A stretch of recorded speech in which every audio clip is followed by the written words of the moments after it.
3 years ago, I had a horrible heart attack. And it was very strange because there is no evidence of any restriction on my arteries in my heart or anywhere. They're wide open because the bad cholesterol level is half of the normal level. But a clot came from somewhere. Oh, and caused the heart attack. Yeah, and this is kind of the religious part of me, but we had for 7 years, I was there were 10 people that had responsibility for the Mormon Church in the northeast quadrant of North America. Okay. So we have 1,500 churches, and so almost every week I had to go to a city where all of the churches in the area came together to have a conference, and my job was to help them be better Mormons. Yeah. And so it would last on Saturday and then Sunday.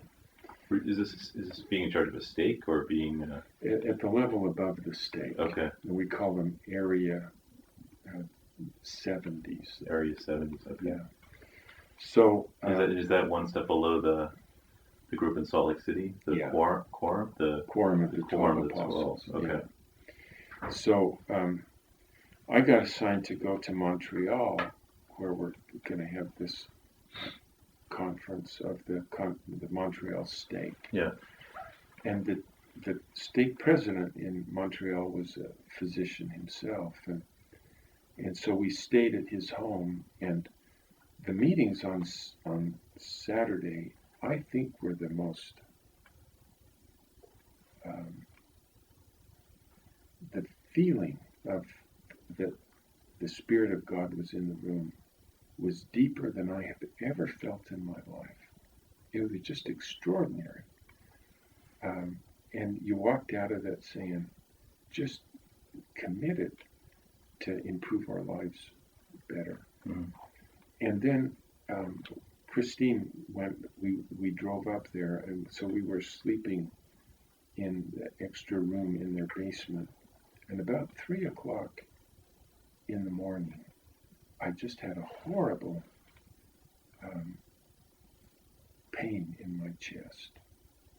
And I never had a heart attack before, but this is something bad. Yeah.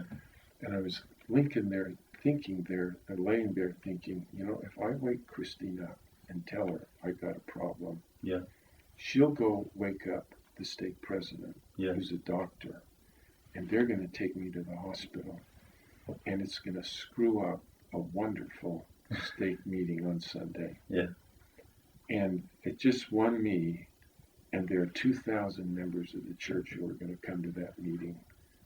And so I knelt down at the side of the bed, and I said, I got a problem.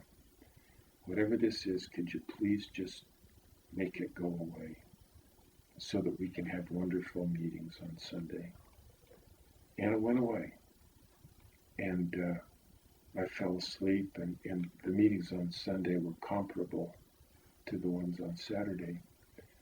And the meetings ended about 9 p.m. on Sunday night.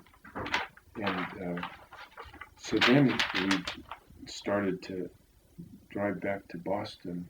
It's about a 5.5-hour drive. So you had to go through all of the rural parts of Quebec, and then... Did you tell your wife about what had happened the night before? No.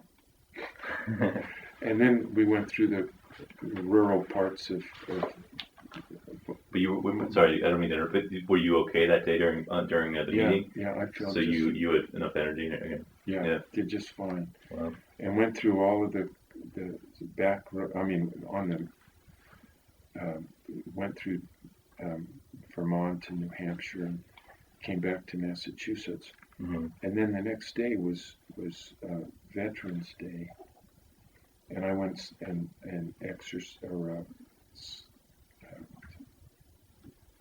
raked up the leaves and then about 4 in the afternoon, I just had this horrible worse. Oh, worse, yeah. Yeah. And Christine was on the phone, and I grabbed my briefcase because I always need to have something to do. This is my instinct. And I say, Christine, I need you to drive me to the hospital. And so I took out my car. Started the car up, and Christine quickly came in, and we started walking or driving away from the house. And she said, "What are we going to the hospital for?" And I said, "I think I'm having a heart attack." Oh, wow. And she said, "Let me take you to the firehouse where they have an ambulance there." Yeah. And so we went there and knocked on the door and said, "Could you take my husband into the doctor?" But so within about 30 minutes of when the heart attack occurred, they were seeing, watching what was going on, and Yeah. realized that a clot had come from somewhere and just completely blocked what they call the left anterior artery, which is the major source of blood for the pumping muscles of the heart. Yeah. And it was just totally blocked. And so they sent this thing up into my heart and just sucked it out. And as soon as it was gone, the flow returned. But had that happened to me when we were driving home in the middle of the night, Yeah. I'd have been killed.